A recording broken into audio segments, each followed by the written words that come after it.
لا يزال المسؤول الأول عن العارضات الفنية لفريق شبيبة القبائل الكوتش عبد الحق بن شيخة يبحث عن الحلول الفنية والتكتيكية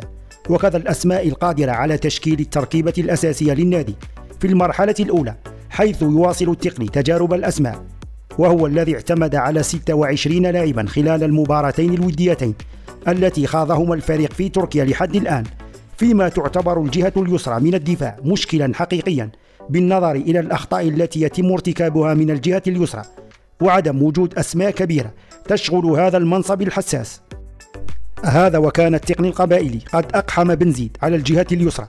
من المباراة الودية الأولى، حيث لم يقدم الأخير الشيء الكثير وحاول اللعب دون خطأ مع تسجيل بعض الهفوات، فيما منح المدرب الفرصة لزميلهم عمري في المباراة الثانية أمام الممثل البحريني، غير أن الأخير لم يقدم أيضا مستوى كبير.